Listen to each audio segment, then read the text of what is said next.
আর হেফাজত ইসলামের যারা দায়িত্বে আছে, মেন দায়িত্বে থাকে অধিকাংশ গুলো মুরব্বী। যৌবন বয়সে তারা কি হেফাজত করেছে আমি বুঝি নাই। মুরব্বী বয়সে তাদের নিজেরই হেফাজত নেই। কখন অসু চায়, কখন অসু থাকে নিজেও জানে না। কখন মুখ দিয়ে কি ভালো কথা বের হয় না গালি বের হয় তাও জানে না। আর সে যদি হয় হেফাজতে, তো কি হেফাজত করবে? জবানের হেফাজত নেই, শরীরের হেফাজত নেই, উনি হেফাজত করে বেড়াচ্ছে। এরকম যতগুলো দল আছে সব সি হুজুর মার্কা। আপনাদেরকে আহ্বান জানাচ্ছি, ইসলামকে এই অনুরোধের জায়গায় রাখলে হবে না। এবার ইসলাম নিয়ে যেতে চাই আদেশের জায়গায়। আমার কথার অর্থ বুঝেছেন? বহু আলেম এখন সালেমের ভূমিকায় অলরেডি চলে গেছে। কথা বলেন না কেন? মানে ফাঁক ফকর দিয়ে এদিক ওদিক করে যদি দুইটা গাড়ির মালিক হওয়া যায়, দুইটা ফ্ল্যাট পাওয়া যায়, আর যদি কয়েক কোটি টাকা পাওয়া যায়, কেউ কাটাযুক্ত রাস্তায় কেউ যেতে রাজি হয়। এই জন্য দেখতে পেয়েছি বহু আলেম এখন এই শর্টে কাটে মাল কামানোর রাস্তা তৈরি করে নিয়েছে। আর এই জন্য তারা এমন এমন জায়গায় হাত মিলাচ্ছে যেখানে গেলে অলরেডি ঈমান নষ্ট হয়ে যায়। যারা বলে আমরা শরিয়া আইন বিশ্বাস করি না, শরিয়া আইন কি হামজা আর না আল্লাহ? আরো যারা বলে শারাআলাকুম মিনাদ-দ্বীন, আল্লাহ বলেছেন আমি শরীয়তের আইন বানিয়েছি। শারাআলাকুম মিনাদ-দ্বীন, তোমাদের জন্য আমি নির্ধারিত করে দিলাম, সিদ্ধান্ত নিলাম, লিখে দিলাম। এরকম প্রায় 33টা অর্থ পাবেন। আল্লাহ বলেন আমি নির্ধারিত করে দিলাম। সুম্মা জাআলনাকা আলা শারিআতিন মিনাল আমরি ফাত্তাবিউহা ওয়া লা তাত্তাবিউ হাওয়া আল্লাযীনা লা ইয়ালামুন। সূরা জাসিয়ার ভেতরে আছে আমি আল্লাহ আপনাকে শরীয়ত দিয়েছি, আপনি এর অনুসরণ করবেন। সাবধান, আমার শরীয়ত যাওয়ার পরে নিজের মন মতো চলা যাবে না। এই আদেশ কার? আল্লাহ। যারা আল্লাহর পাঠানো শরীয়ত থাকার পরেও বলে যে আমরা বিশ্বাসই করি না, আল্লাহর ভাষায় তারা মুসলমান। কিন্তু দেখেন কত আলেম আজ ফতোয়াবাজি করতে করতে এমন জায়গায় পৌঁছিয়েছে, যারা আল্লাহর আইনে জমিনে কায়েম করতে চায় তাদের বিরুদ্ধে ফতোয়া দিচ্ছে, যারা আল্লাহর আইনের বিরুদ্ধে আছে তাদের পক্ষে চলে যাচ্ছে। কথা বলেন না কেন? নিজের পায়ে নিজে ঘোড়াল মারবেন না।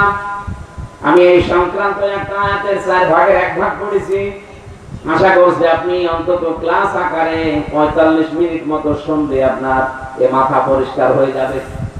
আমি খুব তাড়াতাড়ি করে আয়াতটা বোঝানোর চেষ্টা চালাবো। আমা তাওফীকি ইল্লা বিল্লাহ।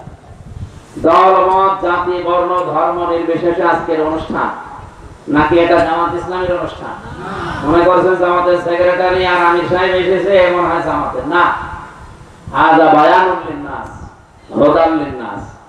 মানুষ যারা তাদের জন্য আজকের এই অনুষ্ঠান। কি কথা বলেন? আপনি যদি বলেন যে না আমি মানুষ না আমি জানোয়ার, তাহলে আপনি চলে যান।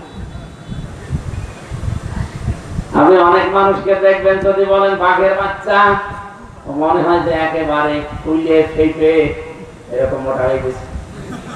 সবাই বলেন যে জানোয়ারের বাচ্চা, মোটা হয়ে যায়। বলেন তো বাঘ কি? বাঘের বাচ্চা বলেন পাগল, আর জানোয়ারের বাচ্চা বলেন মন খারাপ। আপনি যদি বাঘের বাচ্চা দাবি করে থাকেন, আসেন কোরআনে কারীম আপনার জন্য। সূরা নিসার 41 নম্বর আয়াতটা আমার সামনে এসেছে। আল্লাহ পাক বলেন ফাকাইফা ইযা জিনা মিন কুল্লি উম্মাতিন বিশাহিদিন ওয়া জিনা বিকা আলা হাউলাই শাহিদা। আল্লাহ শব্দ আরম্ভ করেছেন ফাকাইফা, কেমন হবে। গত 4-5 দিন আগে মনে হয় আমি আয়াতের ব্যাখ্যা করতে বসেছিলাম। এই যে বড়িয়া জামে মসজিদে আসরের সময় মাত্র 1 মিনিট থেকে কয়েক সেকেন্ড হয়েছে, একজন উঠে সামনে থেকে বলছে রাজনীতি করা যাবে না। আমি কি রাজনীতি করতে আরম্ভ করেছিলাম? আপনি মরণের পরে যে উঠবেন, কিভাবে মুখ দেখাবেন, আল্লাহ এই কথাটাই জানিয়েছেন ফাকাইফা, কেমন হবে। ইদা জিনা মিন কুল্লি উম্মাতিন বিশাহিদ, যখন প্রত্যেকটি জাতি থেকে আমি একজন করে সাক্ষী হাজির করব, অজিনা বিকা আলা হাউলাই শাহিদা, এবং এই মানুষগুলোর উপরে আপনাকে আমি আল্লাহ সাক্ষী হিসাবে হাজির করব। এটা কার দিয়ে? মুহাম্মদ রাসূলুল্লাহকে উদ্দেশ্য। তাফসীর ইবনে কাসির মুফাসসিরিন ইকরাম লিখেছেন যে কেমন হবে, আপনি নিজের দিকে একটু প্রশ্ন করে বলেন তো যে কেমন হবে ওই সময়টা যখন আপনি আল্লাহর সামনে দাঁড়িয়ে থাকবেন আর মুহাম্মদুর রাসূলুল্লাহ ডানে বা বামে থাকবে সাক্ষী দেওয়ার জন্য। সাক্ষী এমন যে টাকা দিলে সাক্ষী উল্টিয়ে যায়, বলেন। বাংলাদেশে বহু সাক্ষী আমরা পেয়েছি টাকা দিয়ে উল্টাই না, উল্টাই না। আল্লামা সাইদি রহমাতুল্লাহ আলাইহির সর্বশেষ যে মামলা, ওটা ধর্ষণ মামলা ছিল, যে মহিলা এসে সাজিয়ে নিয়ে এসেছে তারে অ্যাডভোকেট তাজুল ইসলাম, উনি জিজ্ঞাসা করছে এই মেয়ে মাওলানা সাইদি ধর্ষণ করেছে? বলছে জি হ্যাঁ। তোমার জন্ম তারিখ কত? বছর 1975। তোমার ধর্ষণ করেছে কত সালে? 1971। মনে বলছে জন্ম তোমার 71-এ, 75-এ, আর ধর্ষণ করেছে 71, ওটাকে রুহের জগতে। উনি ওই সময় বলেছিলেন, মাননীয় আদালত পয়েন্টটা নোট করেন, এই মহিলা যে মিথ্যাবাদী, আর কারো সাক্ষী লাগবে না, ও নিজেই যথেষ্ট।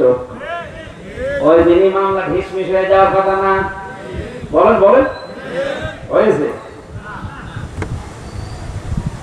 সবই যেহেতু তাদের, আমি তো যেহেতু 3 বছর জেলে থেকে আমি দেখেছি মামলার আয়ু ওদের, যারা রিমান্ডে নেবে তারাও ওদের, যে ম্যাজিস্ট্রেট রিমান্ড দেবে সে ওদের, যে জজ বিচার করবে সে ওদের, যে পিপি দাঁড়াবে সরকারে সে ওদের।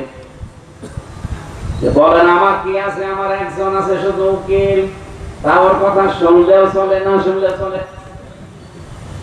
মামলা ধরে নেওয়া যাওয়া থেকে শুরু করে একেবারে জজ পর্যন্ত সব ওদের, আর সাক্ষী এগুলো সব ওরা বানিয়ে নেয়।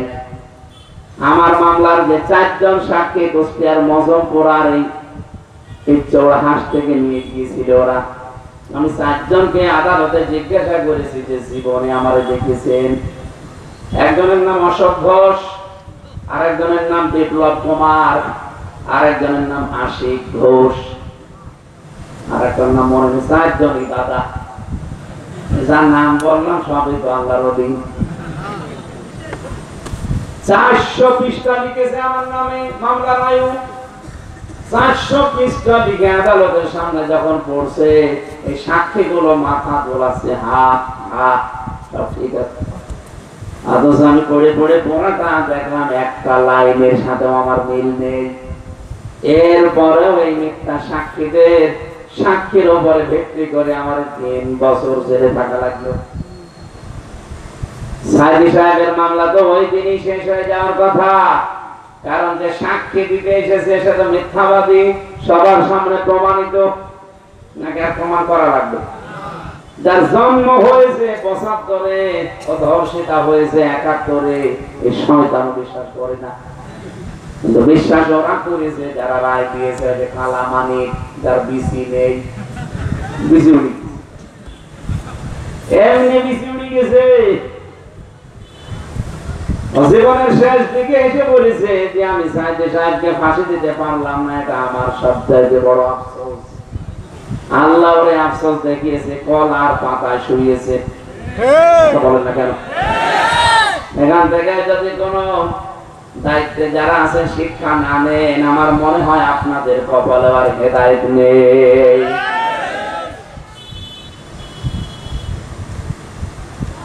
কুষ্টিয়াবাসী যেহেতু দ্রুত করছে, এজন্য তাড়াতাড়ি বলতে চাই, কিয়ামতের ময়দানে বিশ্ব নবী এমন সাক্ষী আরে টাকা পয়সা দিয়ে ম্যানেজ করা। কথা বলেন না কেন? আপনি নিজের দিকে এবার তাকিয়ে বলেন তো কিভাবে দাঁড়াবেন? আমার 33 বছরের জীবন নিয়ে আমার দাঁড়াতে এখন ভয় লাগে। আমার মাঝে মাঝে এখন একা থাকি, মনে হয় আল্লাহ এখন যদি মারা যায়, যদি তুমি বলো হামজা তোরা 2025 সালের অক্টোবরের 31 তারিখ পর্যন্ত মাফ করে দিলাম, যা শুধু নভেম্বরের 1 তারিখে একটা দিনের হিসাব দিয়ে জান্নাতে চলে যা। আমার তো মনে হচ্ছে একদিনের হিসাব এখন আমি জোগাড় করতে পারি নাই। তারপর সত্য কথা বলতে কি আজকে সারাদিন আমার যতটুকু ধারণা, আমার একটা গোনা এখনো হয়নি এই সারাদিনে। কারণ সেই ফজরের আজানের উপর থেকে শুরু করে এই যে এখনো পর্যন্ত গোনা যেগুলোতে হয় আমি সেগুলো এখনো যাইনি।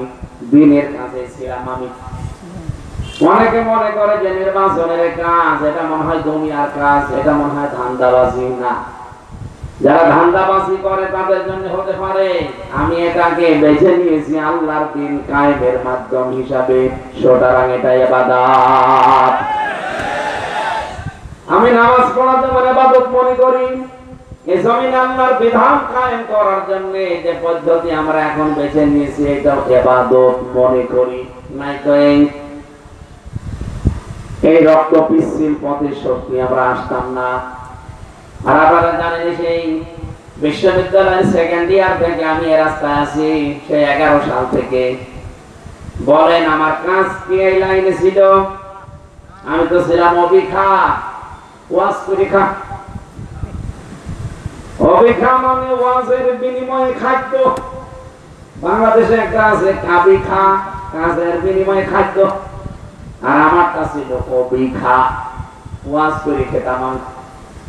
অথচ যখন ইসলাম আমি জেলখানায় গিয়ে তাফসীরে জিলালিল কোরআন আর তাফহিমুল কোরআনটা এর আগেও পড়েছিলাম, কিন্তু ওই সময় 3 বছর আমি বুঝে পড়েছি। মাথার ভেতরে চিন্তা মনে হচ্ছে আল্লাহ ঢুকিয়ে দিয়েছে যে ইসলাম কায়েম না হলে আল্লাহর কাছে মুমিন বলেও দাবি করা সম্ভব না। এটাকে আমি মানালাম না বললেন আপনি জানেন কেন বলেছেন? আমার যে তেলাওয়াতকৃত আয়াত সূরা হাদীদের 20 নম্বর আয়াত, এই সূরা হাদীদ নাযিল হয়েছে মক্কায় না মদিনায়? বলো এটা মাক্কি সূরা, মক্কায় নাযিল হয়েছে এজন্য পুরো সূরার ভেতরে, না মদিনায়? এটা মদিনায় নাযিল হয়েছে এজন্য পুরো সূরার ভেতরে। আপনি একবার হলেও দেখবেন ইয়া আইয়ুহাল্লাযীনা আমানু এই শব্দ আছে। মাক্কি এবং মাদানী সূরা চেনার খুব সহজ উপায় এটা, যে মক্কায় কোনটা নাযিল হয়েছে, মদিনায় কোনটা নাযিল হয়েছে। কোরআনে 114টার ভেতরে 92টা সূরা নাযিল হয়েছে মক্কায়, আর 22টা সূরা নাযিল হয়েছে মদিনায়। একটা বর্ণনা। দ্বিতীয় আরেকটা বর্ণনা এসেছে 86টা সূরা নাযিল হয়েছে মক্কায়, আর 28টা সূরা নাযিল হয়েছে মদিনায়। এই এখানে আছে ব্যাপারটা ভাই, ঠিক করে রাখেন, পরে ঠিক করে দুইটা বর্ণনা সঠিক। আমি যেহেতু প্রথমটা বর্ণনা আমি আগে বলেছি এই জন্য ওইটার হিসাবে বলেন মক্কায় নাযিল হয়েছে সূরা কয়টা? 92। বলেন মদিনায়? মক্কাতে 92টা সূরা নাযিল হয়েছে। একটা সূরার ভেতরে আপনি দেখবেন না ইয়া আইয়ুহাল্লাযীনা আমানু আছে, ওহে যারা ঈমানের দাবি করো নেই। মদিনায় যে 22টা সূরা নাযিল হয়েছে দেখবেন প্রত্যেকটা সূরা এটা আছে ইয়া আইয়ুহাল্লাযীনা আমানু, ওহে যারা ঈমানের দাবি করো। আমার প্রশ্ন, বলেন তো মক্কাতে নবীজি ছিলেন না? হ্যাঁ, জবাব দেওয়া লাগবে। হযরত আবু বকর, ওমর, উসমান, আলী রিদওয়ানুল্লাহি তাআলা আলাইহিম আজমাইন ছিলেন না? এত বড় বড় ইমানদার যারা জান্নাতের গ্যারান্টি পেয়েছে তারা মক্কাতে আছে স্টিল, কিন্তু আল্লাহ কোনদিন বললেন না হে যারা ঈমানের দাবি করো। অথচ এই মানুষগুলো যখন মদিনায় গেছে, বিশ্বনবী নিজেও গিয়েছেন, রাষ্ট্রীয় ক্ষমতা হাতে পেয়েছেন, এবার আর অনুরোধের জায়গায় না, তিনি ইসলামকে আদেশের জায়গায় নিয়ে গেছেন। এবার যতগুলো সূরা নাযিল হয়েছে 22টা, প্রত্যেকটায় আছে ইয়া আইয়ুহাল্লাযীনা আমানু, ওহে যারা ঈমানের দাবি করো। আমি তাফসীর পড়তে গিয়ে ফি জিলালিল কোরআনে দেখেছি সাইয়্যিদ কুতুব বলেন, কেন আল্লাহ ঈমানদারকে ডাক দিলেন আর মদিনায় আর মক্কাতে কেন ইয়া আইয়ুহান নাস বা ইয়া আইয়ুহাল ইনসান, হে মানব মণ্ডলী বলে ডাক দিলেন জানো? কারণ মক্কাতে নবী ছিল, আবু বকর ছিল, ওসমান ছিল ঠিক, কিন্তু ইসলাম অনুরোধের জায়গায় ছিল, আদেশের জায়গায় ছিল না। একই মানুষ মদিনাতে যাওয়ার পরে ইসলাম আর অনুরোধের জায়গায় থাকে না, নিয়ে গেছে আদেশের জায়গায়।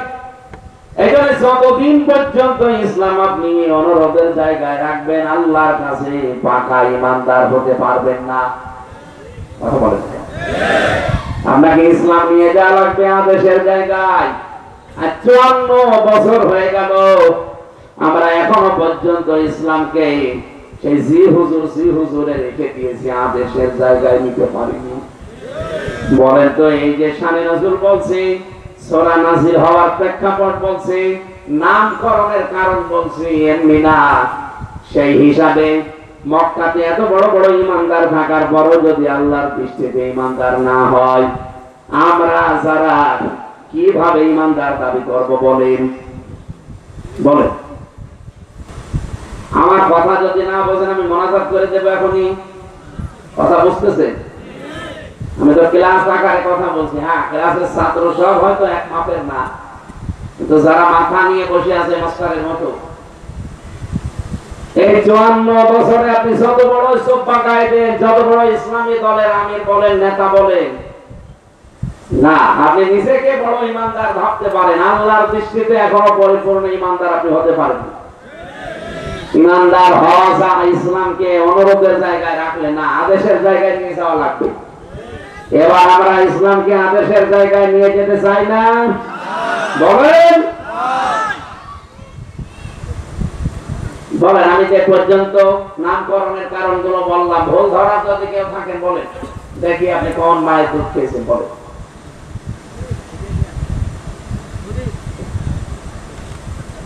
এই কথাগুলো যখনই বলতে যান, কারণ পরিবেশ তৈরি করা ফেরেশতাদের দায়িত্ব না, আমাদের দায়িত্ব।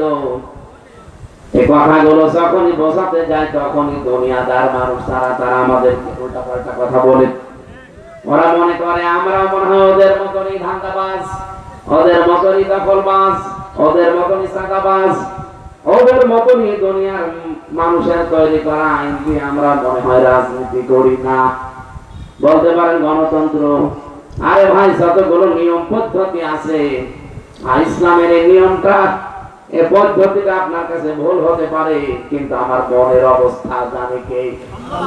ইন্নামাল আমালু বিন্নিয়াত, আমলের ফলাফল আল্লাহ নিয়তের উপরে দেবে। গণতন্ত্র আমরাও বিশ্বাস করি না সবগুলো, এর ভেতরে কিছু কিছু নিয়ম এমন আছে মানা যায়, কিছু আছে মানা যায় না, ওটা আমরাও মানি না। আপনি খেলাফত বলে চিল্লান, অনেকে দেখি ফতোয়াবাজি করছে যে খেলাফত ছাড়া দেশে ইসলাম আসবে না, যে বাংলাদেশকে আপনি আফগানিস্তান পেয়েছেন। বলে আফগানে 20-40 বছর একাধারে বম্বিং করেছে আমেরিকা আর রাশিয়া, কিচ্ছু করতে পারে নাই। পাহাড়ের নিচে এমন সুড়ঙ্গ তারা তৈরি করে রেখেছে। আমাদের এই দেশে পাহাড় কয়টা আছে বলে? শুধু চট্টগ্রাম আর ওই শেরপুরের ওই যে ভারতের এলাকায় কয়টা ছাড়া পাহাড় কই? বাংলাদেশকে তো 40 বছর লাগবে না, 40 সেকেন্ডে এটা ভরা একেবারে গভীর সাগর বানিয়ে ফেলবে বোমা দিয়ে। বাস্তবতা তো কিছু বোঝেন না, আমরা তো খালি চিল্লাম। ছাগলের 3 নাম্বার বাচ্চার মতো, ছাগলের 2টা বাচ্চা দুধ খেয়ে লাফাচ্ছে আর একটা এমনি লাফাচ্ছে। কি গো, তুমি তো দুধ পাও না, গোছরা খেয়ে লাফায় আমি না খেয়ে লাফায়। আমার মনে হয় এখন অনেকের অবস্থা এরকম হয়েছে। আগে দুধ খান, শরীরে শক্তি হোক, বোঝেন বাস্তবতা। আপনি যেভাবে লাফাচ্ছেন শুধু ঠেলা দেওয়াদেরই, ও তো আবেগে লাফাচ্ছে। আপনি বোঝেন বোমা কি, আপনি বোঝেন ফাঁসির রশি কি? কোনদিন তো এর সম্মুখীন হন নাই, কোনদিন বোমা কি বোঝেন না, ফাঁসির রশি কারে বলে দেখেন নাই, রিমান্ডে কি দেয় তাও আপনি জানেন না। আমি দেখেছি নিচে এরকম চেয়ারে বসিয়ে দেয়। আমার আগে একজনকে নিয়ে গেল, বলছে হামজা ভাই আমার হাতের নখগুলো সব টুটে ফেলেছে, পায়ের নখগুলো সব টুটে ফেলেছে, শুধু তুলে যদি ছেড়ে দিত ভালো না, ওর ভেতরে সুই ঢুকিয়েছে, এরপর আবার লবণ ছিটিয়ে দিয়েছে। এত যন্ত্রণা আমার আর সহ্য করার মতো না, এই জন্য আমি এখন চিল্লাচ্ছি। আমি শুনলাম এবার নাকি আপনাকে ওরা নিয়ে যাবে, আপনি রেডি হন। আমি রেডি হয়েছিলাম, আমার দেখিয়েছে যে এই জিনিস দিয়ে আমরা নখ তুলি, কিন্তু আমার তোলে নাই। 11 ঘন্টা আমার টাঙিয়ে রেখেছে, খালি একটা মিথ্যা কথা বলাবে এই জন্যে যে জামাত ইসলামী বাংলাদেশ সন্ত্রাসী সংগঠন, এরা আপনাকে ময়দানে নামিয়েছে সন্ত্রাসী কর্মকাণ্ড আঞ্জাম দেওয়ার জন্য, উস্কানি দেওয়ার জন্য। এটা আপনি বলবেন ম্যাজিস্ট্রেটের সামনে? না, এই মিথ্যা কথা আমি বলতে পারবো না। সর্বশেষ তারা বলছে যদি না বলেন, এই 10তম দিনে 10 দিন রিমান্ডে ছিলাম, শেষের দিন এসে বলছে যদি কালকে না বলেন তাহলে আপনার বউ তুলে নিয়ে আসবো। খালি আরামে খান তো, কিছুই বোঝেন না ইসলাম কি, কোন জায়গায় নিয়ে যাওয়া দরকার, বাস্তবতা কত কঠিন আপনি কিছুই জানেন না। মোল্লার দৌড় এতদিন মসজিদ পর্যন্ত ছিল, এখন মোল্লার দৌড় আল্লাহর আরশ পর্যন্ত। কুষ্টিয়াবাসী আমি আবার বলছি, আপনি এখনো বাস্তবতা বোঝেননি। আমিও বুঝতাম না, আপনার মতো আমি ছিলাম। দেশ বিদেশ এবং এই জেলখানা রিমান্ড এগুলো বুঝে এখন দেখছি যে কোথায় তারা আর আমরা কোথায়। আমার রিমান্ড চলাকালীন সেই সাতক্ষীরা থেকে মাওলানা আমিরুল ইসলাম বেলালি, উনি আমার বাড়িতে কল দিয়েছিল, বলেছে বলবা যে হামজা যেন স্বীকার না করে এই কথাটা। আমার রিমান্ডে ওরা 9তম দিন জিজ্ঞাসা করছে যে আপনি এই করেছেন, আমি তাই বলেছি না আমি তো অ্যাক্টিভ না, আমি জামাত ইসলাম ভালোবাসি কিন্তু আমি অ্যাক্টিভ ভাবে কাজ করি না। আমার বসে কি বলেন মিথ্যা কথা, এই যে আপনার রেকর্ড কোথায় পেলেন? দেখা যাচ্ছে কোথায় সাতক্ষীরার বেলালি ভাইয়ের কণ্ঠ আর এদিকে আমার বাবার কণ্ঠ মিলিয়েছে। তার মানে ওরা মোবাইলে যা কথা বলেছে খানে বলে সব ওরা রেকর্ড করে শোনায়। আমার মনে হয় যে বাটন মোবাইলে বা এমনিতে লাইনে কথা বলা আর ওদের সামনে বসে কথা বলা সমান। শুধু হোয়াটসঅ্যাপটা ওরা রেকর্ড করতে পারতো না, কিন্তু পরবর্তীতে ইসরায়েল থেকে উন্নত মেশিন নিয়ে ওইটাও রেকর্ড করতো। যাতে কিছু বোঝে বাস্তবতা, শুধু সাইড দেওয়ালের মাঝে বসে হো হো করলে ইসলাম বোঝা যায়। ওরা কত দূর চলে গেছে, আপনি বলছেন যে যা করছে করুক গা, কাউকে কিছু বলবো না, লা ইলাহা ইল্লাল্লাহ। কালকে যে আপনারা লা ইলাহা ইল্লাল্লাহ বলতে দেবেন, আপনি টের পাচ্ছেন? এই জন্যই তো আমরা দেশে বার ইসলাম আনতে চাচ্ছি। এতে আমাদের যা হয়ে যায় যাবে, হয় মরবো নাই বাঁচবো, এরকম নিয়ত নিয়ে এবার আমরা কিন্তু ময়দানে নেমেছি।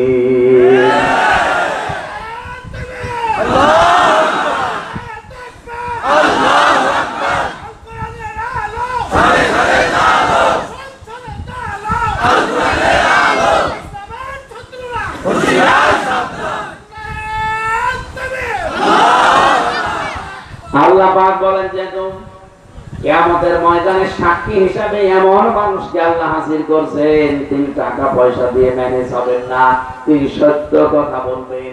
এই জন্য আল্লাহ শব্দ দিয়েছেন ফাকাইফা, কেমন হবে। মানে কাইফা শব্দটা কোন সেন্টেন্সের আগে, কোন আয়াতের আগে যদি ব্যবহার হয়, এর বাংলা অর্থ দাঁড়ায় যে আল্লাহ বিশ্বাস করতে চায় না। ওরা কোরআন শরীফে আপনি কাইফা শব্দটার ব্যাখ্যা দেখবেন, কাইফা তাকফুরুনা বিল্লাহি ওয়া কুনতুম আমওয়াতান ফাআহইয়াকুম। এখানে দেখবেন কাইফা আছে।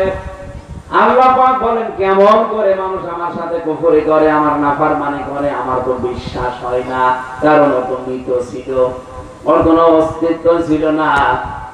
এই লোকটার 50 বছর আগে হায়দার আলী মাস্টার নাম ছিল। কথা বলেন না কেন?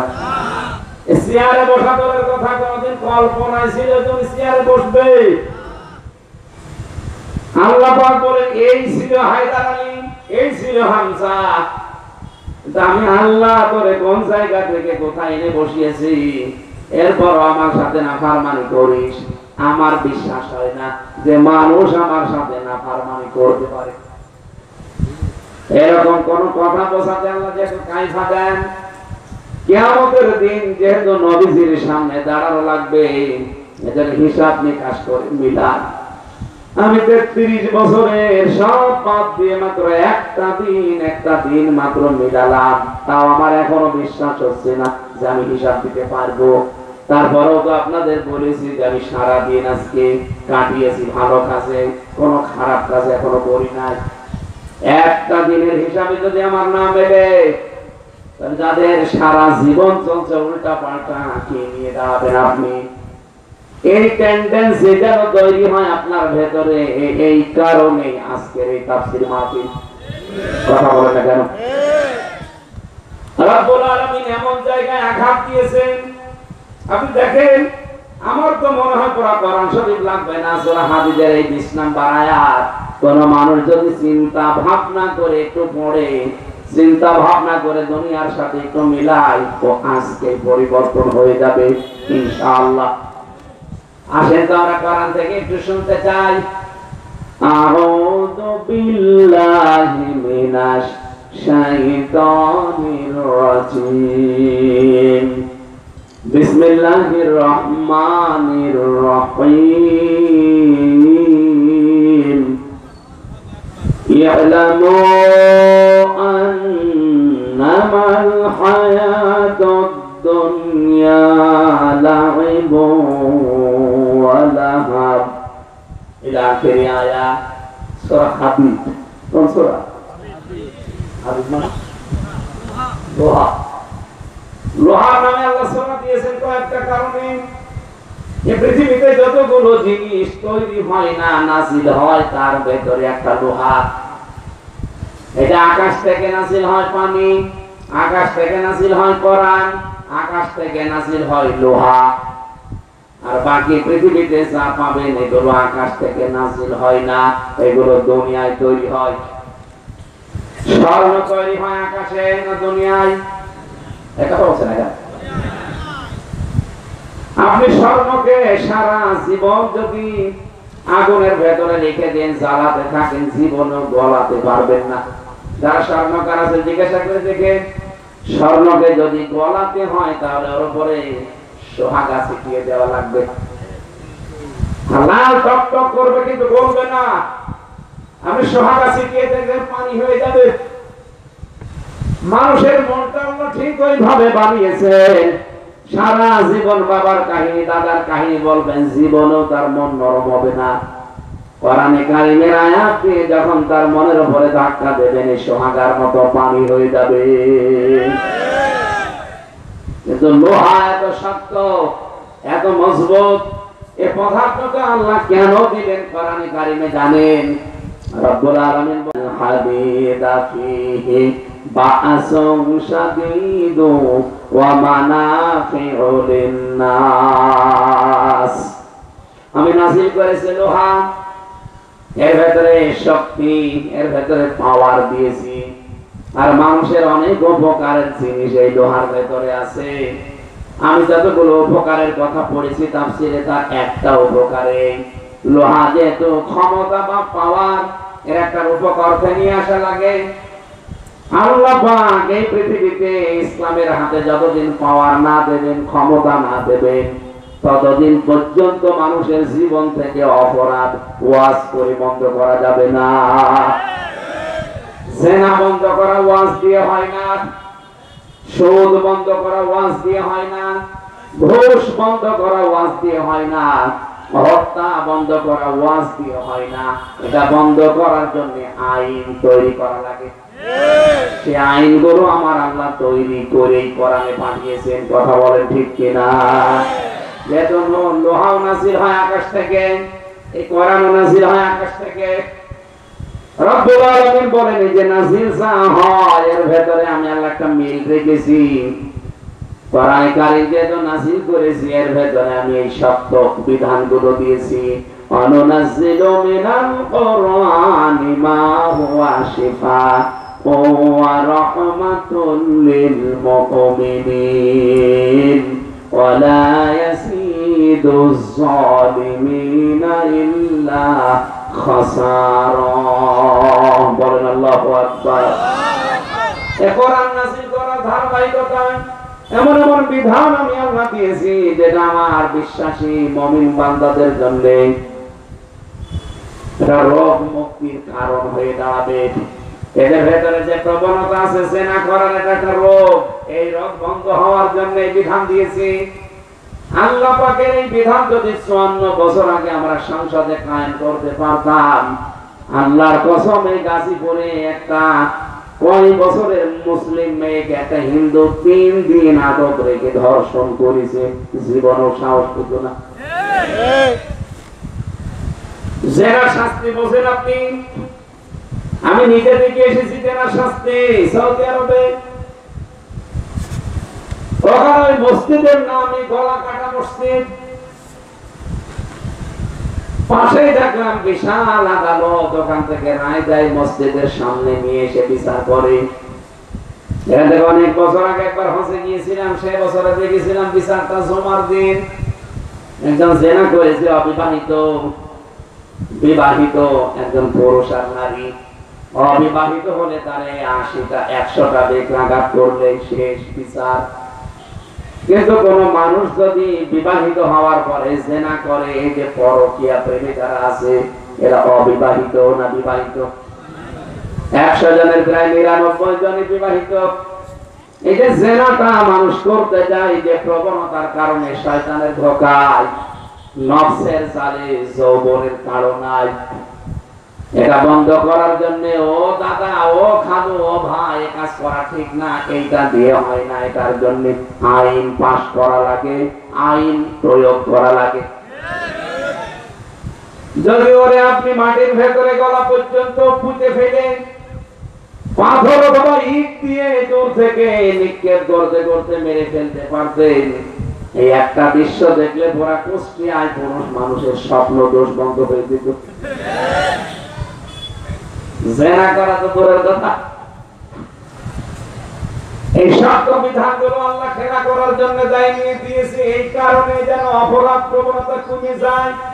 54 বছরে আমরা এগুলো যেহেতু দিতে পারিনি বাংলাদেশে, এই জন্য বাংলাদেশে অপরাধ কমা তো দূরের কথা, দিন যত যাচ্ছে ওয়াজ তত বাড়ছে, বেপরদাও বাড়ছে। ওয়াজ যত বাড়ে সুদ বাড়ে। নাকি এলাকায় সুদ নেই? এই যে টাকা যারা ছেড়ে রাখেন, টাকা আসে মাসে মাসে, অনেকে বলে হুজুর আমার কোনো কাজ নেই, কিন্তু গোপন ব্যবসা আছে। গোপন ব্যবসা। আমি অনেক দোকানের খোঁজ নিয়েছি যারা স্বর্ণের ব্যবসা করে, জুয়েলার্সের দোকান যাদের, দেখবেন মাসি পর্যন্ত যায় না, সারা দিন বসে বসে ঘুমায়, কিন্তু ঠিক মতো তাদের সব চলে যাচ্ছে। গোপনে যে জিজ্ঞাসা করবেন, দাদা খরিদ্দার তো 24 ঘন্টায় 2টা আসে না, সংসার চলে কি দিয়ে, এ দোকান চালান কি দিয়ে? বলে আছে গোপন ব্যবসা। টাকা ছেড়ে রাখে, মাসে মাসে টাকা আসে, ওইটা দিয়ে। আমি একবার সেই 2011 সালে যখন প্রথম ছেলে যাই, এই কারণে গিয়েছিলাম। আমি যখন জমার নামাজ পড়াতাম সেখানে, ওই যে একতারা মোড় বলে কুষ্টিয়া, ওই জায়গায় নামাজ আসরের পরে বের হলাম, দেখে এক মুসল্লি, আমি যে দোকানে যাই ও ওই দোকানে যায়। কিন্তু আমাকে ফলো করেন কেন বারবার? হুজুর আমি না, আপনি ফলো করছেন। কি ভালো করলাম, আপনি যে দোকানে যাই দেখে আপনি সেই দোকানে হাজির, আর খালি টাকা আসান, আপনি কি প্রত্যেক দোকানে টাকা পান? না, আমার ইন্টারেস্টের টাকা, আমি টাকা আগে এদের দিয়ে দিতেছি, মাসে মাসে এই টাকাগুলো আমার 1000 টাকা দিলে 100 টাকা করে বেশি দেয়, এখানে 10,000 দিলে 1000 দেয়। এরকম বহু দোকানে আমি দিয়েছি, সেই টাকাগুলো প্রতি মাসের 1 তারিখে আমি তুলতে আসি। আজকে সেই দিন মনে বললাম, আপনি কেবল নামাজ পড়ি আসলেন আমার পেছনে, কি পড়েছিলেন নামাজে? আমি নামাজে পড়েছি যা ওই পর্যন্ত আছে, ওগুলো আমি বাইরে নিয়ে আসি না, কারণ নিয়ে আসলে আমার সমস্যা। আমার একদিন বলেছিল মাওলানা, গোনা হয় সুদ খেলে, আমি জানি সুদ খেয়েছে গোনা হবে, এই টাকাগুলো কিন্তু আমার নিজের নামে ছাড়া না, সব আমার স্ত্রীর নামে ছেড়ে দিয়েছি। টাকা ছেড়েছি স্ত্রীর নামে, ব্যাংকেও টাকা আছে আমার স্ত্রীর নামে, গোনা হলে তার হবে, আমার কোনো অসুবিধা নেই। মাঝখান থেকে আমি ফাল খেয়ে চলে যাচ্ছি। যারা এলাকায় টাকা ছেড়ে রেখেছেন, আল্লাহর কসম, কোরআন শরীফ যদি আপনি বিশ্বাস করেন, আমাদের জেলা ইউনিটের বৈঠকে আগামী মাসের 1 তারিখে এই আয়াতের এই যে ইসলামী অর্থনীতি, এর উপরে আল্লাহর আলোচনা আছে। আমাদের মাহাকুল্লাহুর রিবা ওয়া ইউরবিস সাদাকাত আল্লাহু লা ইউহিব্বু কুল্লা মুখতালিন ফাখুর। বলেন আল্লাহু আকবার। আল্লাহ বলেন, আমি সুদকে ধ্বংস করি, আর পৃথিবীতে যাকাতকে আমি আল্লাহ বৃদ্ধি করি। যারা উদ্ধত প্রকাশ করে, যারা অহংকারী, এই মানুষগুলোকে আমি কিন্তু ভালোবাসি না। এটা আয়াতের বাংলা অর্থ ছিল। ব্যাখ্যায় পড়তে গিয়ে দেখলাম আল্লাহ তাআলা সুদকে ধ্বংস করার দায়িত্ব দিয়েছে হায়দার আলীকে। কাকে? আমহাকুল্লাহুর রিবা, এখানে ফাইল কর্তা আল্লাহ নিজে সরাসরি। আল্লাহ বলেন, আমি ধ্বংস করি। সুদের টাকা পয়সা দিয়ে 1000 বছরকে দেখেন যে বহু কিছু আসতেছে, কিন্তু এটা ধ্বংস করেন কে? আল্লাহ ধ্বংস করেন। আর যাকাত দিলে আমার আল্লাহ বলেন, এটা আমি বৃদ্ধি করি। সাদাকা যেটা, এটা আমি বৃদ্ধি করি। সম্পদ বাড়ানো কমানো এর একচ্ছত্র মালিকানা কার? আল্লাহ। উনি যদি বলে আমি ধ্বংস করি সুদকে, আর যাকাত আর সাদকাকে বৃদ্ধি করি, আপনার সমস্যা কি? আপনার এই ঈমানটাও যদি তৈরি না হয়, আপনি নামাজ পড়ে কি করবেন বলেন তো? আপনি রোজা রেখে পর্দা করে কি করবেন? এই ঈমানটাই তো দরকার আল্লাহর কাছে। কি কথা বলেন না? হযরত খাদিজার উদাহরণ দিয়েছিলাম একবার। উনি কিন্তু ঈমানের কারণে আর স্বামীর খেদমতের কারণে আল্লাহ সালাম পেয়েছেন এবং জান্নাতে ঘর পেয়েছেন। উনি নামাজ পড়তে পারেননি, রোজা রাখতে পারেননি, হজ করতে পারেননি, যাকাত দিতে পারেননি, পর্দায় থাকতে পারেননি, কারণ এই বিধানগুলো নাযিল হয়েছিল সব তার ইন্তেকালের পরে। উনি পড়বেন কি করে? কিন্তু ওনার দুইটা জিনিস ছিল। 1 নম্বরে ঈমান ছিল খাঁটি, 2 নম্বরে ওনার স্বামীর খেদমত ছিল 100। এত বেশি খুশি হয়েছিল আল্লাহ এই দুইটা কারণে। স্বামীর খেদমতের কারণে আল্লাহ খুশি হয়ে তাকে সালাম তো দিয়েছেন, এমনকি জান্নাতে একটা এমন ঘর বানিয়েছেন, নয়েজ নেই, আওয়াজ নেই, কোলাহল নেই। এরকম একটা ঘর আল্লাহ খাদিজার জন্য সোনা দিয়ে রূপা দিয়ে খচিত করে বানিয়ে রেখেছেন। জিবরাইল যখন এসে বললেন, হে নবী, আপনার স্ত্রীর জন্য কিন্তু এরকম একটা ঘর বানানো আছে, যেখানে কোনো আওয়াজ নেই, কোনো নয়েজ নেই, কোনো গোলমাল নেই, কোন কোলাহল নেই।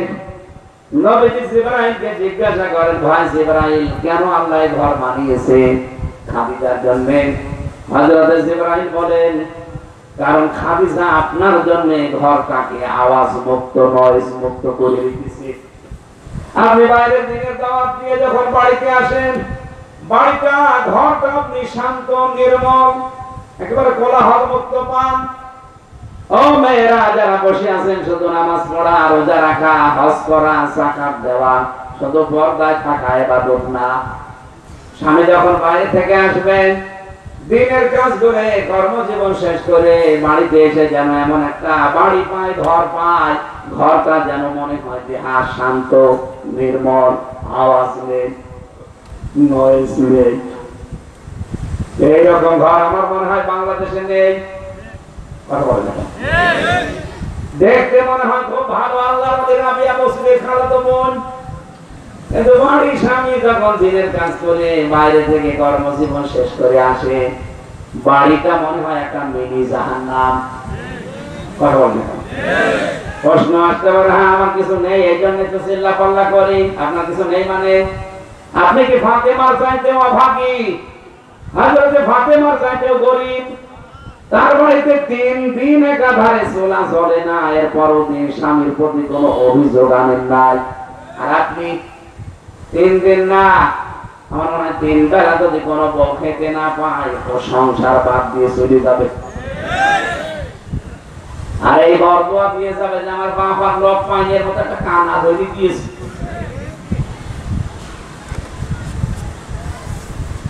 হযরতে খাদিজাকে আল্লাহ সালাম দিয়েছিলেন যে এই কারণগুলোতে, তার ভেতর অন্যতম তার ঈমান নির্ভেজাল খাঁটি। কথা বলেন না কেন? তাহলে সম্পদ বাড়াতে পারে কমাতে পারে আল্লাহ, এরকম ঈমান রাখার দরকার আছে না নেই? যারা এই কাজগুলো করছেন আজকে থেকে আশা করছি ছেড়ে দেবেন। কি করছেন আপনি টের পাচ্ছেন? আল্লাহ বলেন ইলামু, জেনে রাখো, যেটা আইন লাম মিম, ইলম থেকে এসেছে শব্দটা। এখানে জ্ঞানের চোখ দিয়ে, জ্ঞানের ভিত্তিতে এটা জেনে রাখা দরকার তোমাদের। শুধু তোমার না, ইলামু বহু বচন, তোমাদের সবার। কারণ এই ওয়াজটা কি হামজার একার জন্য না সবার জন্য? আমি আজকে থেকে এই সিদ্ধান্ত নিয়েছি ওয়াজটা আমি মানতে চাই। শুধু ওয়াজ করছি বলে না, আমি নিজেও মানতে চাই। আপনারা বলেন বলেন বলেন বলেন বলেন ইলামু, সবাই মিলে জেনে রাখো, আন্নামাল হায়াতুদ দুনিয়া, দুনিয়ার এই জীবনটা, এই যে আন্না বা ইন্না এর পরে যদি মা আসে তাহলে বাংলা অর্থ দাঁড়ায় প্রকৃত পক্ষে কেবলমাত্র, শুধুমাত্র, একমাত্র, হবে হবে। এই জন্যে 33টা অর্থ আছে।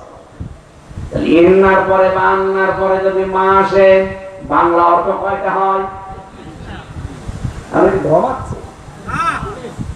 আমি যদি মা শব্দটা না দিতাম আকাশ পাতাল অর্থ পাল্টিয়ে যেত। আল্লাহ বলেন সবাই জেনে রাখো এই কথাটা, আন্নামাল হায়াতুদ দুনিয়া, অবশ্যই বা প্রকৃত পক্ষে দুনিয়ার জীবনটা লাইবুন, এটা খেলাধুলা, ক্রিয়া, লাহবুন, কৌতুক, হাসি তামাশা, ওয়াজিনাতুন, এটা সৌন্দর্য বৃদ্ধির উপকরণ, ওয়াতাফাখুরুম বাইনাকুম, তোমাদের নিজেদের ভেতরে শুধু ফখর করা, গৌরব করা একে অন্যের সাথে, ওয়াতাকাতুরুম ফিল আমওয়ালি ওয়াল আওলাদ, সম্পদ আর সন্তান, এই দুইয়ের ভেতরে শুধু প্রতিযোগিতা, এইটা করার জন্য দুনিয়ার জীবন, এছাড়া আর কিছুই না। আপনি ভাবেন একে বাস্তব কত? আমি আয়াতটা আমার নিজের সাথে একবার মিলালাম বসে বসে যখন পড়ছিলাম ব্যাখ্যাটা। আল্লাহ বললেন দুনিয়ার জীবন শুধু ফখর করা, গৌরব করা, সন্তানাদি, সম্পদাদি, এর সাথে মিলিয়ে কি করে উপরে উঠবো এই প্রতিযোগিতায় আমরা আছি। অথচ আল্লাহ উদাহরণ হিসাবে দিয়েছেন কামাতালি গায়ফিন আ'জাবাল কুফারা নাবাতুহু সুম্মা ইয়াহিজু ফাতারাহু মুসফাররান সুম্মা ইয়াকুনু হুতামা। আল্লাহ উদাহরণ সেট করেছেন, দেখেন কত সুন্দর। কামাতালি গায়ফিন আ'জাবাল কুফার নাবাতুহু, যখন আকাশ থেকে বৃষ্টি নাসিল হয়, এই বৃষ্টিগুলো যখন জমিনে ছড়িয়ে যায়, ছিটিয়ে যায়, তখন দেখবা কিছু উদ্গত হয় সম্ভার খাদ্য শস্য, এই জমিন থেকে উপরে উঠতে থাকে।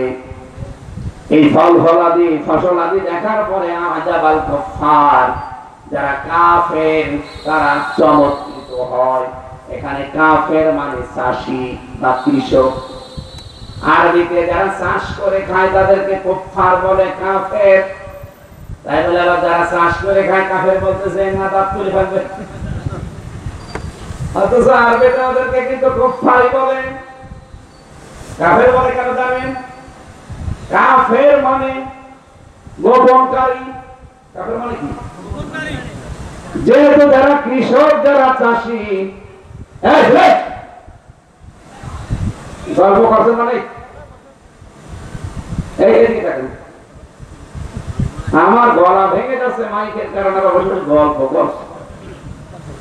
কানের নিচে এমন জোরে দেবো না দুইটা, দোলা ভাই ডাকবে।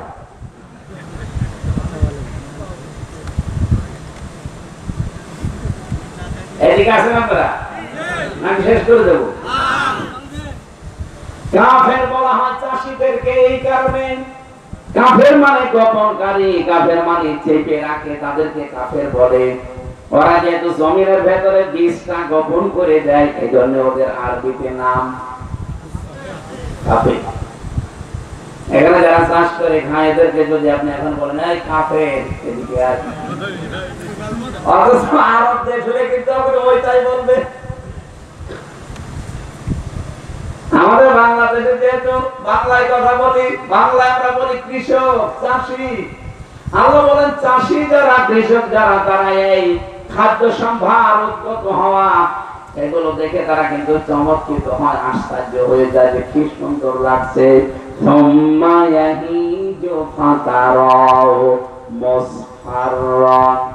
অথবা এগুলো আমি আল্লাহ শুকিয়ে ফেলি, শুকিয়ে দেয় এগুলো, এরপরে এগুলো হলুদ বর্ণ হয়ে যায়। দেখবেন আপনি ধান কেটে, গম কেটে রেখে দেন, 8-10 দিন 15 দিন পর ওটা হলুদ বর্ণ হয়ে যাবে। কথা বলেন না কেন? শুধু হলুদ বর্ণ হয়ে শেষ না, রব্বুল আলামিন এমন ভাবে সেট করলেন মানুষের জীবনের সাথে,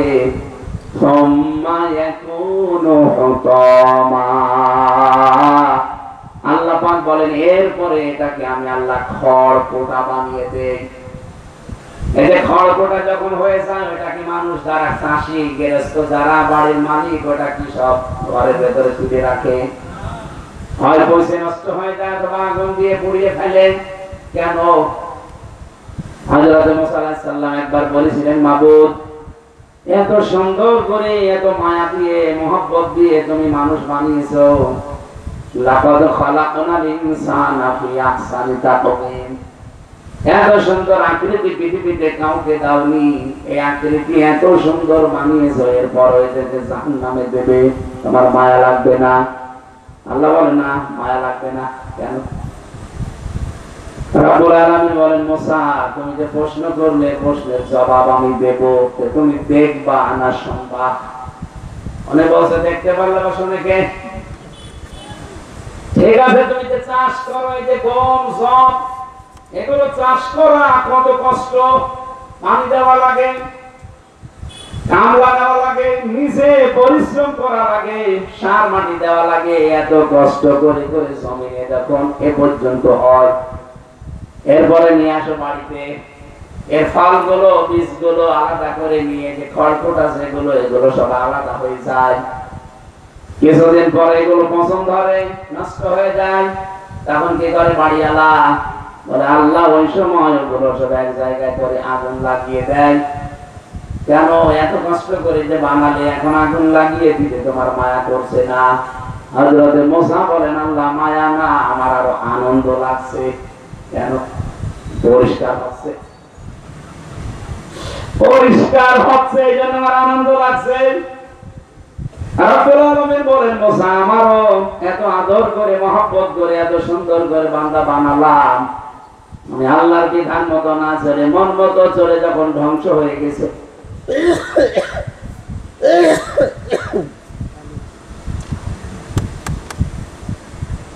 ওকে তখন জাহান্নামের আগুন দিয়ে আমি পোড়াবো, আমার কোনো মায়া লাগবে না। আমার কাছে এইটাই সান্ত্বনা যে পরিষ্কার হচ্ছে।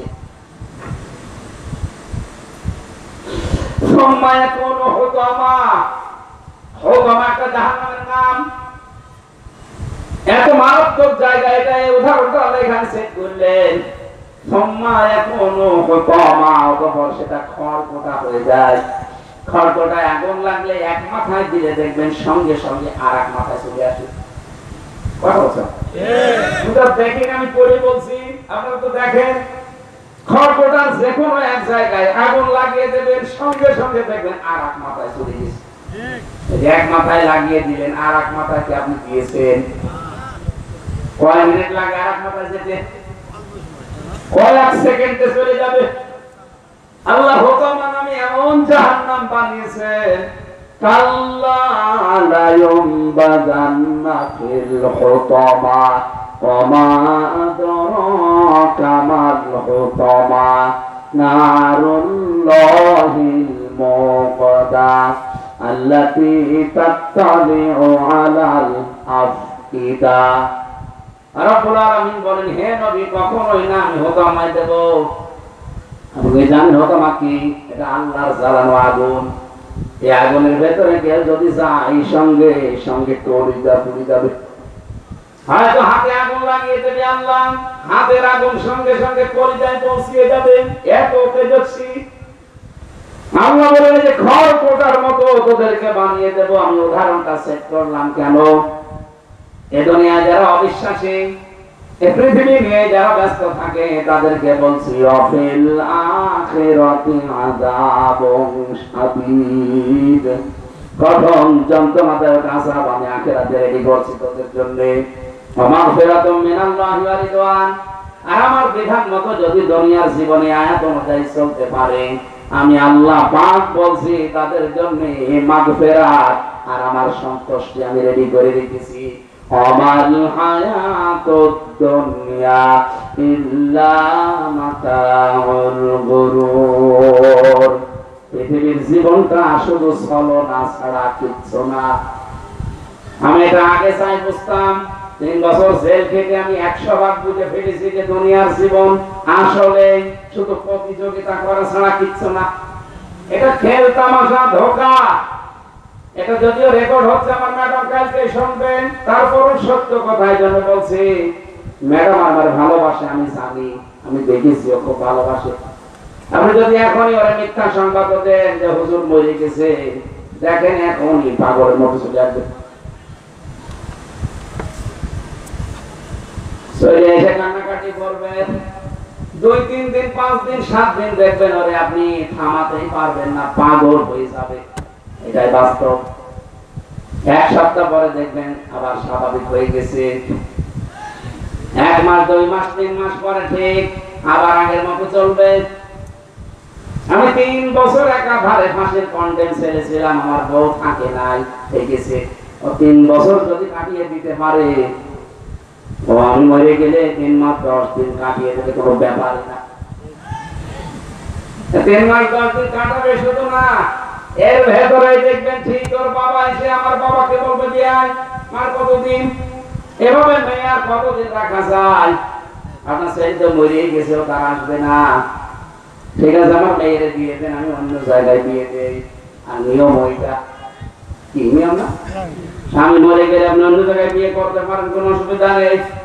যদি আমাদের দেশে উল্টা পাল্টা ধারণা করে, না স্বামী মরতে পারলো না আর ওনার বিয়ে আমার এগুলো বিয়ে দিই। এবার নতুন যারা স্বামী হিসাবে পাবে, মাত্র 5-7 দিন সংসার করেছে, আমার শ্বশুর যদি জিজ্ঞাসা করে তানিয়া এই জামাইটা কেমন, বলবে আব্বা আগেরটা কি জামাই ছিল, এটা তো আসল জামাই। এত কিছু করেছিলাম যার জন্য সবাই শান্তিকে ভুলে যাবে, ওইটা পেয়ে। কথা বলেন ঠিক কিনা? আল্লাহ বলেন এটা দুনিয়ার জীবন, এজন্য পৃথিবীর জীবনটা আমি তোমাদের সামনে স্পষ্ট করে দিলাম। এরপরেও যদি কোনো মানুষ ধোঁকা খায়, আমি একটা যতবার পড়ি আমার দাদার সাথে আমার বাবার সাথে আমি মিলাই, আল্লাহ কত সুন্দর ভাবে উদাহরণটা সেট করলেন। আমার বাবার নাম রিয়াজউদ্দিন, আমার দাদার নাম জাহান আলী, তার বাবার নাম নমাজ আলী, তার বাবার নাম ইমান আলী, তার বাবার নাম সাবের, তার বাবার নাম ভাদু।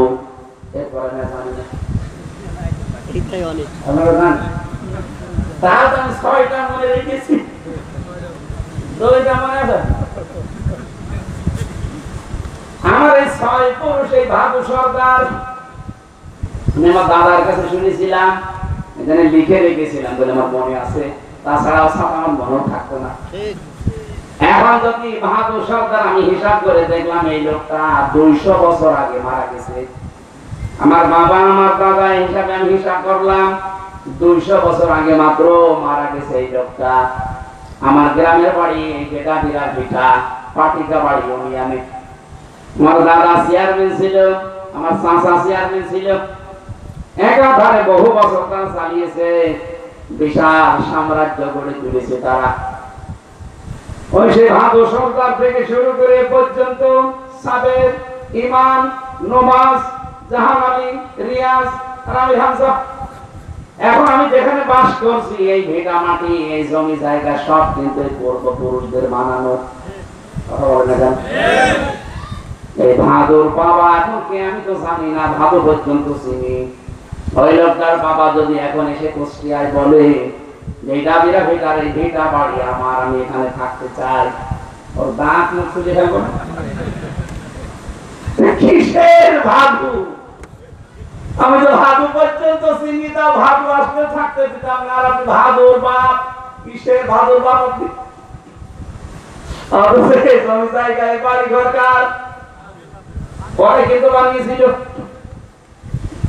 উনি আমাদের এখন চেনে না, আমরা ওনাকে যেহেতু দেখি নাই, খালি নাম শুনেছি, আমিও চিনি না।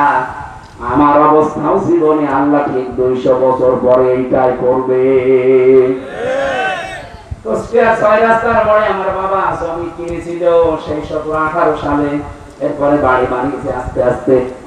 আমার বাবা যদি 100 বছর পরে এখানে আসে, যারা ওখানে বাস করবে ওই সময় কেউ আমার বাবারে চিনবে না। কথা বলেন না কেন?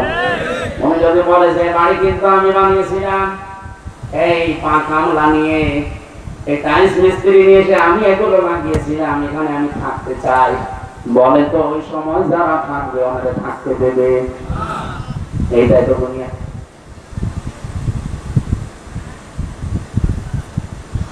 এর চাইতে উত্তম উদাহরণ কোরআনে আমি আর পাইনি। এত পানির মতো ভাবে আল্লাহ বসিয়েছেন আমাদের দুনিয়ার জীবনটা, এরপরও যদি ধোকায় পড়ে থাকি, বাবা শাহজালাল সব হালাল না। হিসাব নিকাশ করে চিন্তা ভাবনা করে দুনিয়ার জীবন চালানো লাগবে।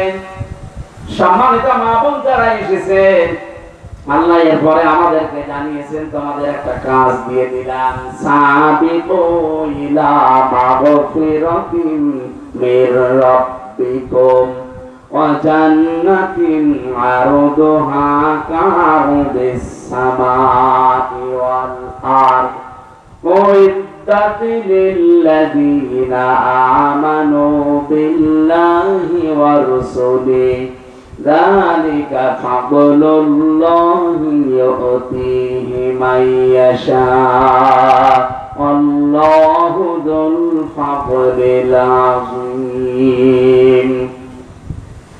আল্লাহ পাক বলেন এবার সবাই দৌড়াও, প্রতিযোগিতা করো এই কাজে। এগুলো এতদিন পর্যন্ত যে সন্তানাদি, সম্পদাদি, সৌন্দর্য পৃথিবীতে অন্যের সাথে প্রতিযোগিতা করতে, এইটা নিয়ে না। কারণ এটার কি অবস্থা হবে সেটা তো আমি উদাহরণ দিলাম এই খড়কুটা দিয়ে। তোমাদের জীবন আস্তে আস্তে এভাবে শেষ হয়ে যাবে। সুতরাং যতদিন আছে ততদিন দৌড়াও। কোন দিকে দৌড়াবা? সাবিকু শব্দের শাব্দিক অর্থ প্রতিযোগিতামূলক দৌড়। তোমরা দৌড় দাও, প্রতিযোগিতা করে অন্যের সাথে আজকে থেকে। ইলা মাগফিরাতিন মির রাব্বিকুম, তোমাদের রবের ক্ষমার দিকে। ওয়া জান্নাতিন আরদুহা, ওই জান্নাতের দিকে যার প্রশস্ততা কা'রদিস সামাই ওয়াল আরদ, আকাশ আর জমিনের চাইতেও বিস্তৃত। ওই জাতটা প্রস্তুত করে রেখে দিয়েছি, বানিয়ে রেখেছি লিল্লাযীনা আমানু, তোমাদের ভেতরে যারা ঈমান আনে বিল্লাহি ওয়া রাসূলিহি, আল্লাহ এবং তার রাসূলদের প্রতি। এটা সবার দ্বারা হবে না, যালিকা ফাদলুল্লাহ, এটা আল্লাহর অনুগ্রহ, ইউতিহি মান ইয়াশা, আল্লাহ যাকে ইচ্ছা এরকম একটা জীবন তাকে দান করেন। কত মানুষ এখানে আমরা আছি সবাই আখিরাতের সন্তান না, অনেকে আমরা দুনিয়ার সন্তান আছি না গে। আখিরাতের সন্তান হতে হলে আল্লাহর একটা বিশেষ আলাদা অনুগ্রহ লাগে। যালিকা ফাদলুল্লাহি ইউতিহি মান ইয়াশা আল্লাহু যুল ফাদলিল আযীম। রব্বুল আলামিন বলেন, এই পৃথিবীতে আমি আল্লাহ বড় রহম নিয়ে বসে আছি, বিশাল অনুগ্রহ নিয়ে বসে আছি। সবাইকে আমি আল্লাহ দেই না, দেই তার মনটা দেখে। আল্লাহু ইয়াজতাবি ইলাইহি মান ইয়াশা ওয়া ইয়াহদি ইলাইহি মান ইউনিব।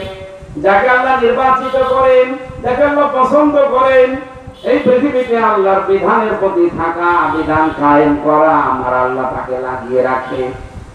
কেন লাগায় জানো? ওয়া ইয়াহদি ইলাইহি মান ইউনিব।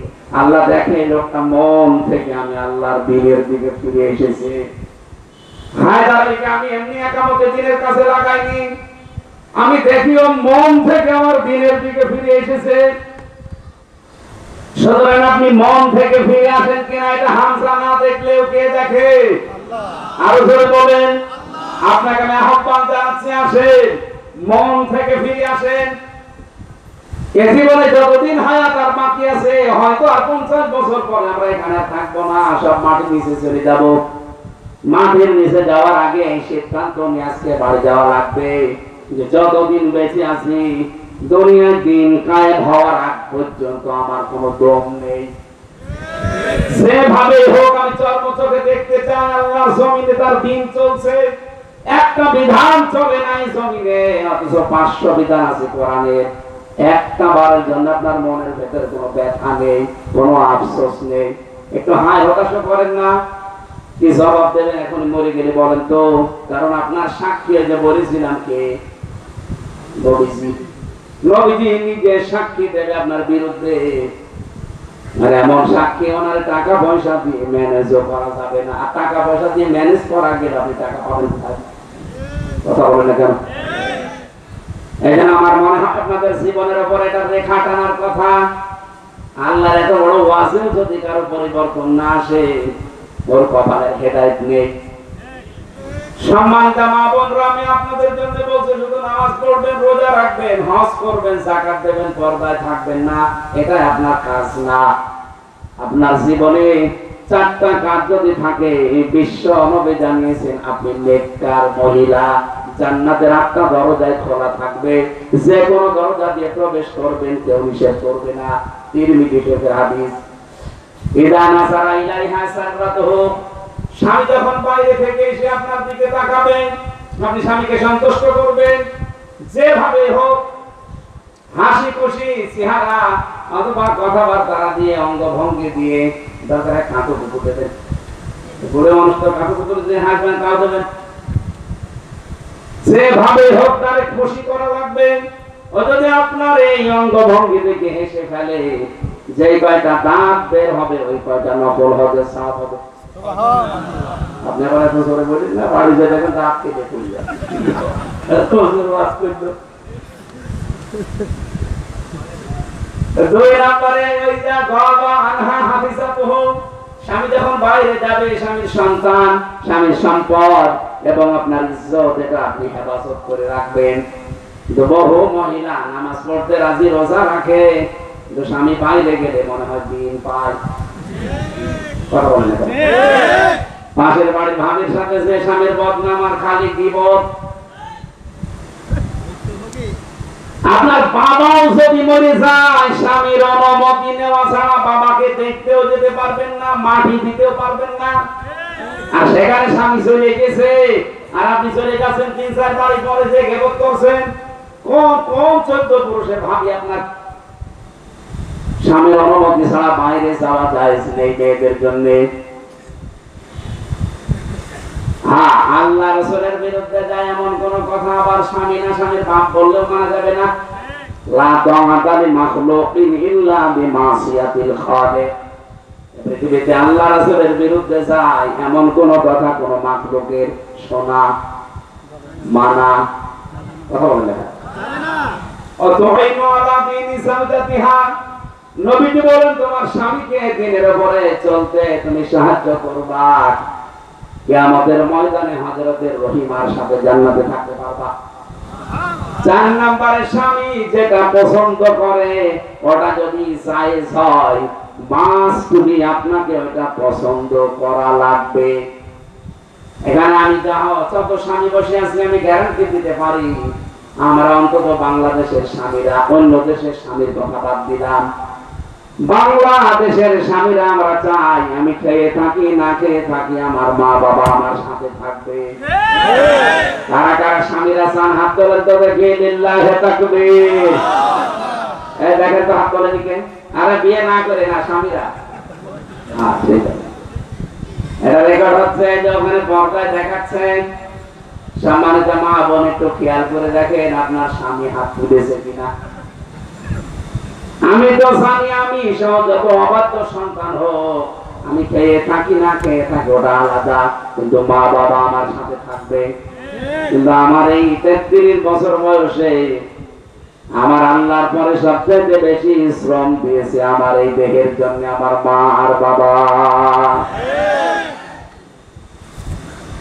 এত কষ্ট স্বীকার করার পর আজকে আপনাকে 3 কথা দিয়ে বাড়িতে নিয়ে এসে 2 দিন হতে পারে না, আপনি শুধু আমার কানে কানে উল্টা পাল্টা কথা বলেন যে এই বুড়ির সাথে থাকা যাবে না, এরা আলাদা করে দেন, অথবা অন্য ছেলের ভেতরে দিয়ে দেন, অথবা বৃদ্ধাশ্রমে রেখে আসেন।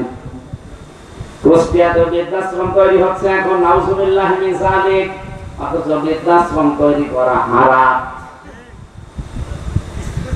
একটা সন্তান পেটে নিয়ে মা কত কষ্ট সহ্য করেছে 10 মাস 10 দিন, একটা দুইটা না, একটা মায়ের পেটে 18 20টা 30টা সন্তান আসে।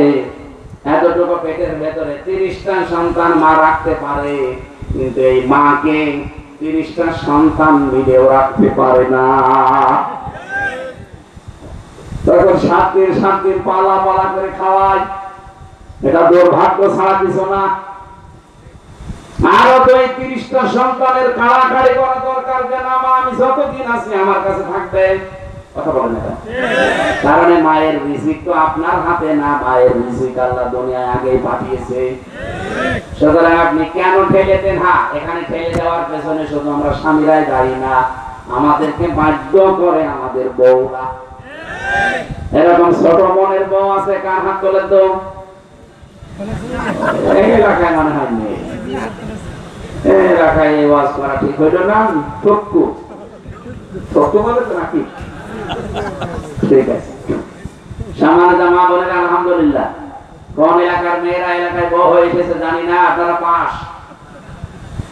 কিন্তু যদি শুনি যে আপনাদের কারণে আপনার স্বামী তার মা বাবাকে আলাদা করে দিয়েছে, বাড়ি থেকে তাড়িয়ে দিয়েছে, বৃদ্ধাশ্রমে দিয়ে দিয়েছে, আপনি নামাজ রোজা দিয়ে হজ যাকাত দিয়ে জান্নাতে